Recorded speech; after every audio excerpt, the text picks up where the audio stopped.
Olá pessoal, espero que estejam todos bem. Hoje vamos iniciar mais uma aula da disciplina Integração de Sistemas de Armazenamento de Energia no Sistema Elétrico de Potência.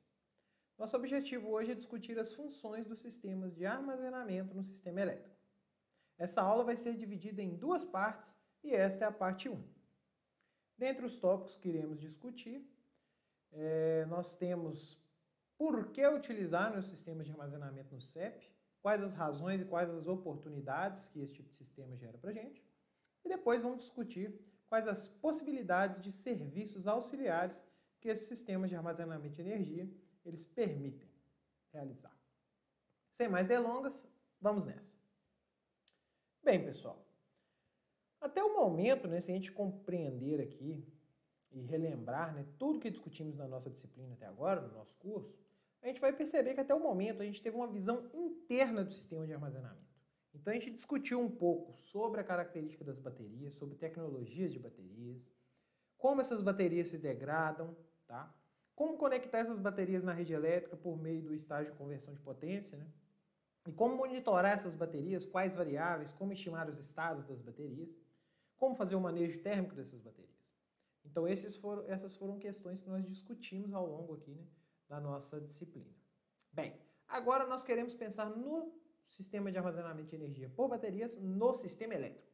Então, nosso objetivo é, a partir do momento que nós temos um PCS, e esse PCS ele recebe um comando de potência ativa e reativa, e ele consegue realizar esse comando de potência ativa e reativa na saída do BESS, e consegue entregar ou absorver isso da rede elétrica, nós temos a capacidade de realizar diferentes serviços, tá? Serviços esses que podem beneficiar o consumidor, tá? Ou pode beneficiar o sistema de transmissão e distribuição. Nosso objetivo hoje é entender como esses sistemas de armazenamento podem ajudar o sistema elétrico e os consumidores. Então nós vamos discutir cada uma dessas funções. Tá? Muito bem. Para tal, vamos relembrar nessa discussão que nós tivemos na nossa primeira aula, que nós temos a característica do sistema elétrico tradicional, ou seja, grandes unidades geradoras instaladas de uma forma distante das nossas cargas. Nós temos nossos consumidores em alta tensão, fábricas, por exemplo, e eles vão ter um determinado consumo de eletricidade, e nós também temos nossas cargas de baixa tensão, no caso, por exemplo, consumidores residenciais, comerciais, que também vão ter um consumo. Bem, num cenário mais moderno, nós temos outras fontes que entram aqui, como, por exemplo, a energia eólica e a energia solar, tá? Que são fontes que têm uma intermitência associada. Além disso, nós temos uma mudança dos perfis de carga. Tá? Então, por exemplo, temos a questão dos veículos elétricos.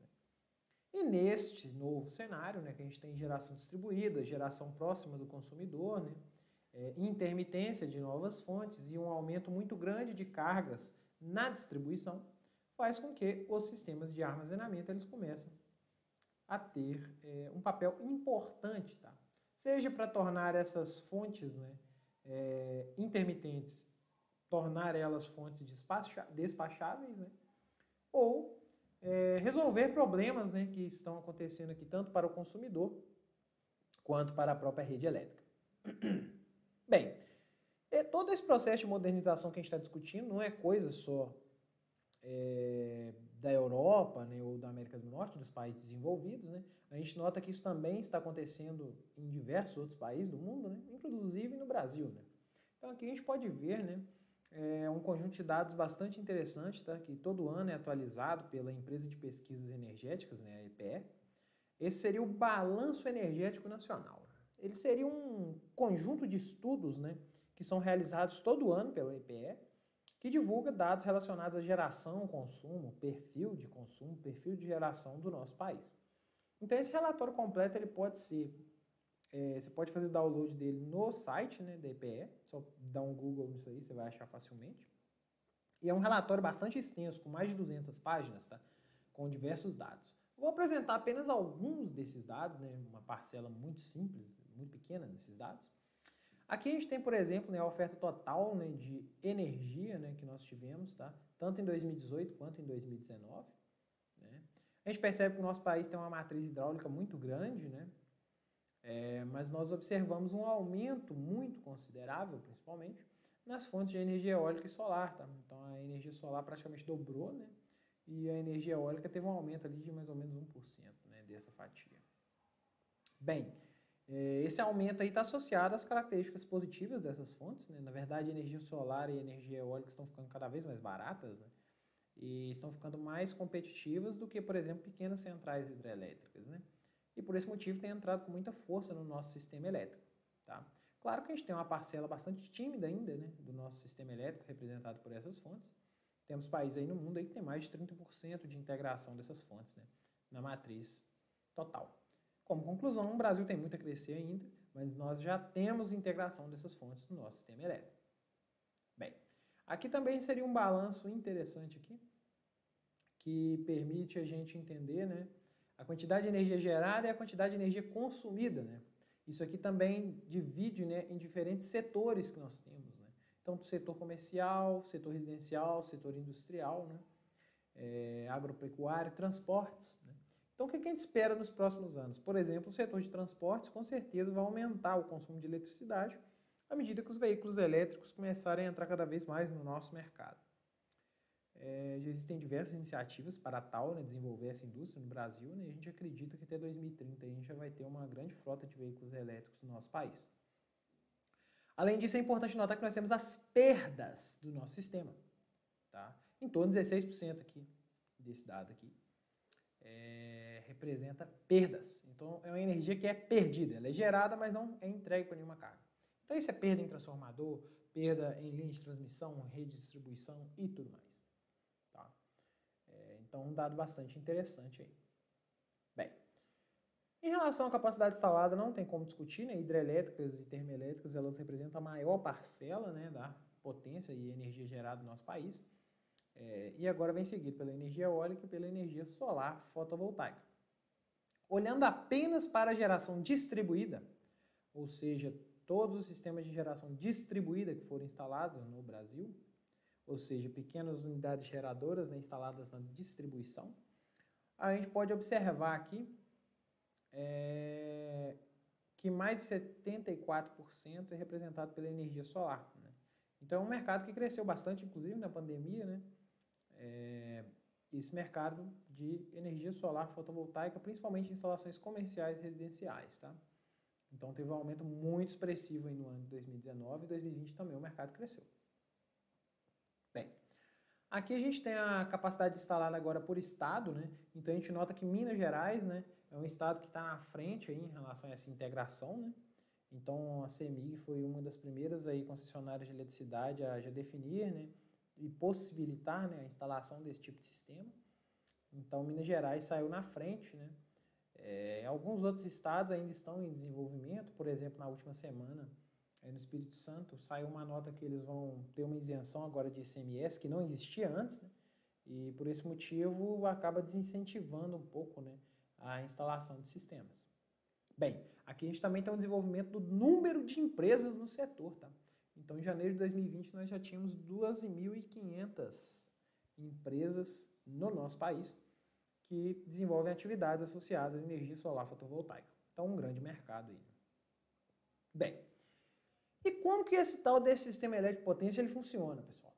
Bem, a equação básica que a gente tem que olhar para ela e sempre lembrar é que o nosso sistema elétrico de potência ele vai funcionar corretamente desde que o consumo seja igual à geração.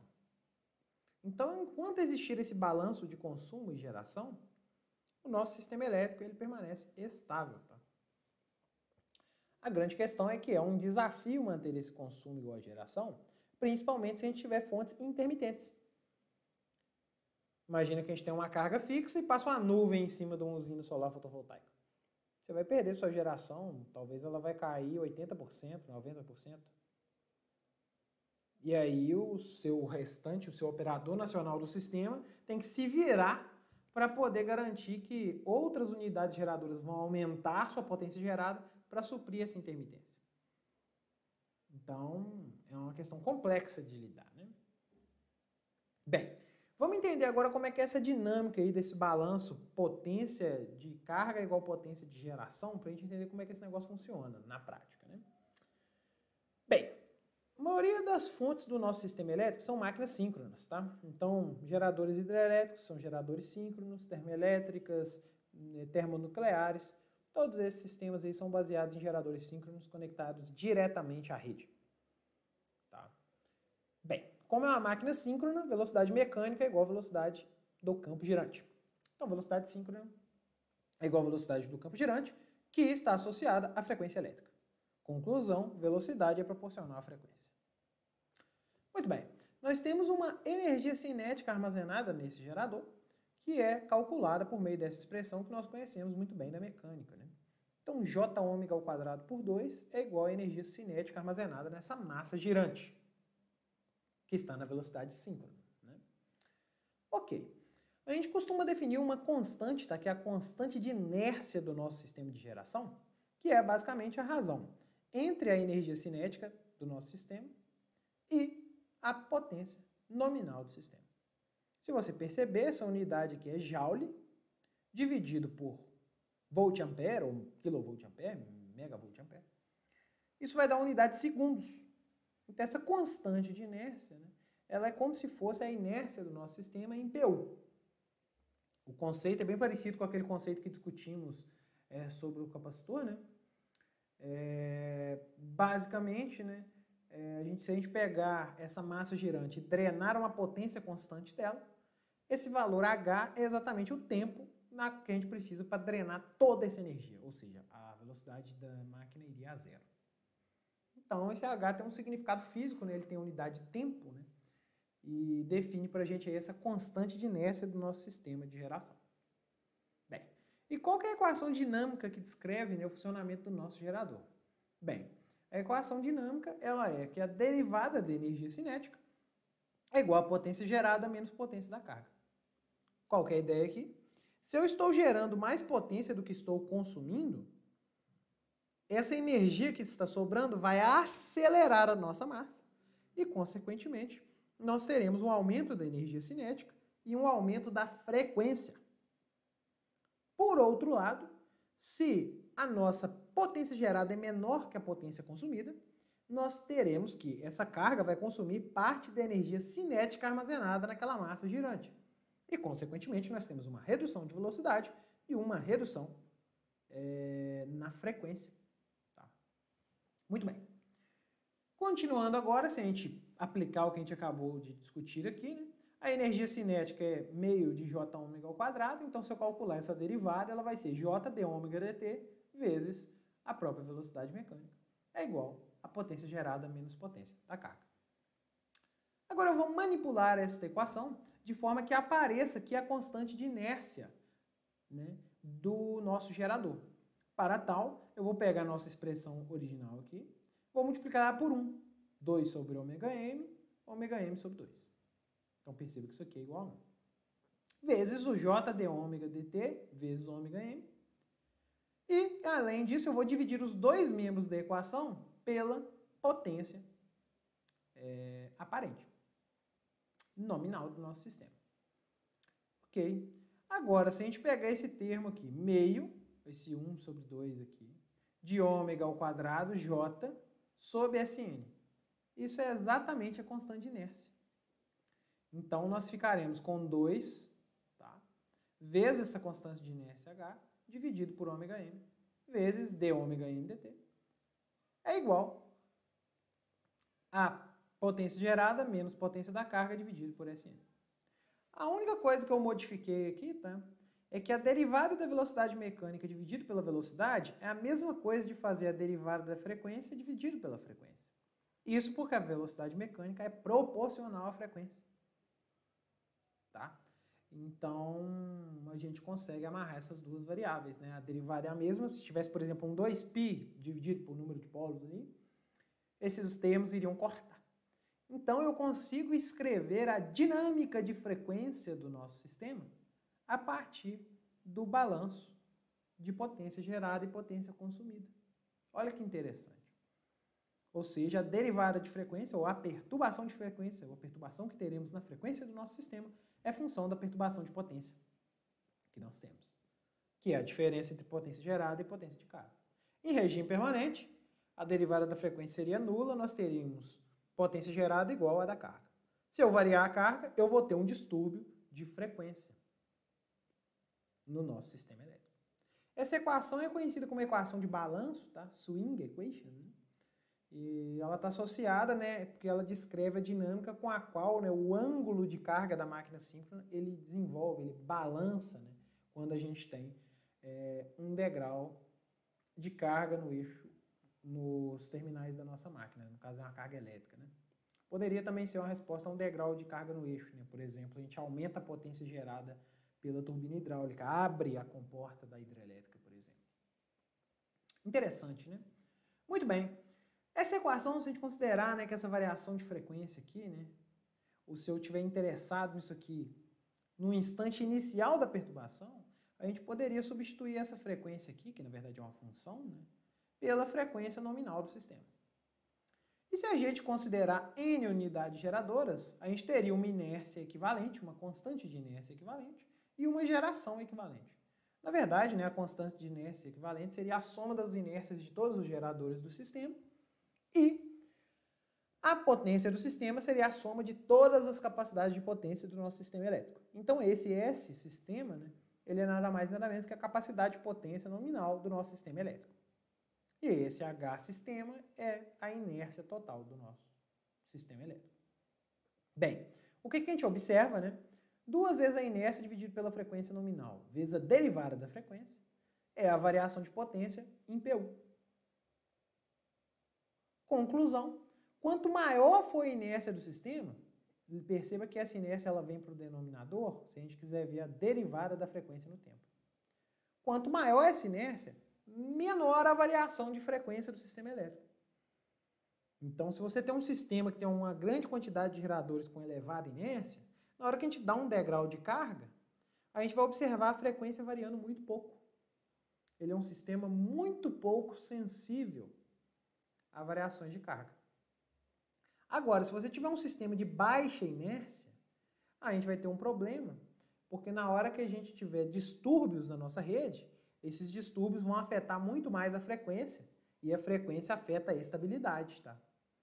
Então, todos os sistemas elétricos têm proteção contra subfrequência, sobrefrequência, e também tem uma proteção, né, de essa ROCOF, que eles falam, né, ou Rate of Change of Frequency, que seria a derivada da frequência. Então, a derivada da frequência no tempo ela não pode ser muito alta, tá? Senão o seu sistema também corre risco de instabilizar. Então, na proteção dos sistemas elétricos, tem diversos relés, né, que fazem essa proteção. Então, tem relé de subfrequência, relé de sobrefrequência, e tem um relé que olha o Rate of Change of Frequency. Então, a gente tem que estar de olho nessas variáveis, né, para garantir a estabilidade. E a margem não é grande, pessoal, tá? Para um sistema de 60 Hz, você não vai ver esse sistema com variações de, por exemplo, uma variação de meio Hz já é muito grande. Já é uma variação muito grande. Tá? Então é uma característica interessante a gente perceber, né? Porque, por exemplo, se você tem uma matriz de um país que tem uma grande quantidade de energia solar fotovoltaica, você tem uma baixa inércia nesse sistema. Porque quando a gente tem uma variação de potência, por exemplo, a potência gerada cai instantaneamente. Você não tem uma inércia para ajudar a segurar ali, né, a potência de saída enquanto a gente tem a passagem de uma nuvem. Na eólica, apesar da gente ter uma massa girante, tá, essa massa girante, essa inércia, tá, ela muitas vezes também não é suficiente para segurar nessas variações, essa flutuação de potência que tem por causa do vento. Tá? E, consequentemente, né, a gente não consegue ter um país que funciona só com energia eólica e energia solar fotovoltaica. Você tem que ter outros elementos que vão te dar inércia para o seu sistema. Você tem que ter geradores síncronos, ou máquinas síncronas penduradas nesse sistema, que vão responder, né, a essas variações de potência ou frequência, né, dando suporte ao sistema elétrico. Tá? Então, essa questão da inércia é importante, né? E a gente nota que países que têm uma alta inserção de fontes intermitentes, eles vão ter uma baixa inércia. E aí, nesse caso, uma forma de poder fornecer essa inércia, né, de uma forma virtual seria utilizar um sistema de armazenamento de energia. Por quê? Porque o sistema de armazenamento ele tem energia armazenada. Então, se você quiser ter uma resposta, né, uma potência ativa, por exemplo, né, que responda de forma similar a uma máquina síncrona, você consegue. Porque você tem uma fonte de potência ali, uma fonte que consegue fornecer ou absorver potência de acordo com o comando. Então você tem o BESS. Né? Legal. Então aqui a gente tem um slide aqui só mostrando, né, um perfil aqui de geração em uma determinada localidade de energia eólica. Então a gente tem uma flutuação muito grande de potência ao longo do ano, tá? E por esse motivo, né, a gente vai ter problemas, né, para garantir, por exemplo, tensão e frequência do sistema elétrico. Principalmente se isso aqui for uma parcela muito grande da geração daquele sistema. Na geração fotovoltaica é pior ainda. Primeiro, porque durante a noite a geração desaparece. Segundo, né, a gente tem a incidência de nuvens, tá?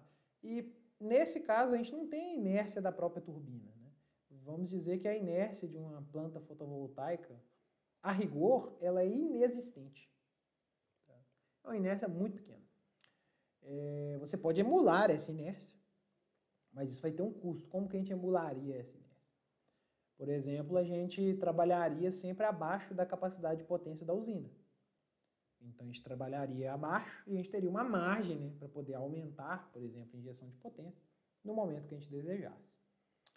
Então, mas sempre que a gente tenta fazer esse controle sem um sistema de armazenamento, a gente vai gerar perdas significantes. Tá? Por esse motivo, é importante, né, a inserção ou a combinação, né, desse sistema de armazenamento com essas fontes intermitentes. Bem, então só sumarizando aqui, qual é o nosso desafio? Tem uma intermitência que dificulta o controle do sistema elétrico, pode instabilizar o sistema elétrico. Né? E tem até uns estudos interessantes que mostram, né, que, por exemplo, imagina um sistema elétrico que tem uma grande quantidade de energia solar. Né? E a gente tem essas flutuações. E vamos supor, né, que a gente colocou essa energia solar de forma para reduzir a emissão de CO2. Mas aí a gente instala essa usina fotovoltaica no mesmo sistema elétrico que tem uma planta termoelétrica. O fato de ter grandes flutuações de potência vai fazer com que a usina termoelétrica também precise ter uma grande quantidade de flutuações de potência para manter o sistema elétrico estável. E qual que é o problema disso?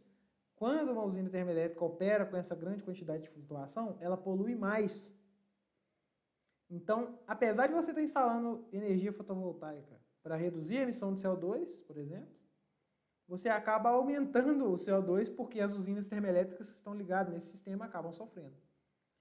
Então, se a gente conseguir de alguma forma eliminar ou mitigar um pouco dessa flutuação, a gente permite integrar mais energia no sistema e a gente permite, por exemplo, reduzir essa questão da emissão de CO2, né, e tornar, né, essas fontes intermitentes, né, fontes que podem, por exemplo, dar suporte para o sistema elétrico, né, e garantir o funcionamento do sistema elétrico como um todo.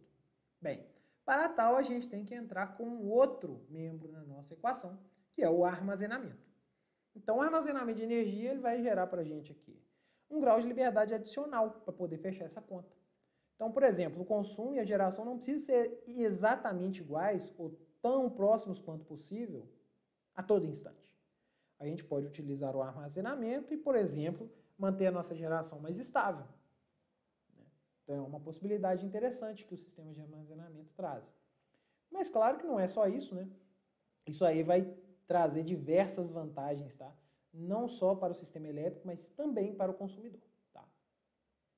Bem, aqui nós temos aqui um resumo de vários serviços, tá, que podem ser prestados, tá, pelo sistema de armazenamento. Isso aqui é de um documento bastante interessante, tá? É desenvolvido por uma parceria lá dos laboratórios Sandia dos Estados Unidos, né? Em comparação com esse laboratório aqui. Bem, nós temos serviços aí que podem ser usados para o sistema de distribuição. Então, nós temos a parte aqui de time shift, nós temos a parte de suprir determinadas cargas, nós podemos prover regulação para o nosso sistema elétrico, a gente pode ter uma reserva para o nosso sistema, a gente vai ver que pode ser uma reserva girante ou uma reserva não girante. Nós podemos dar suporte de tensão, nós podemos fazer um black start, que seria iniciar tudo do zero. Então, o nosso sistema elétrico entrou num blackout. Como que eu inicio o sistema? Você pode usar um sistema de armazenamento para energizar as linhas de transmissão e distribuição, iniciar os geradores, partir os geradores, para então que as nossas gerações comecem a funcionar. Tá? A gente também tem outros usos que vão estar relacionados à estabilidade do sistema, tá? Fenômenos transitórios, por exemplo, oscilações subsíncronas. A gente tem a parte de deslocar mais para frente, né? Por exemplo, as reformas em linhas de transmissão. Então, você tem uma linha de transmissão que está congestionada, a gente pode usar um armazenamento em algum ponto estratégico, de forma que a energia venha do armazenamento e não precise sobrecarregar a linha. A gente pode também ter essas vantagens na distribuição. E a gente também vai ter vantagens para os clientes. Por exemplo, melhoria de qualidade de energia elétrica, aumento da confiabilidade. A gente pode fazer também uma parte de time shift, que a gente vai ver deslocamento de demanda. Tá? Então tem várias funções aí que a gente vai discutir mais em detalhes, tá? Neste ponto, pessoal, gostaria de agradecer a atenção de vocês e até a parte 2 da nossa aula.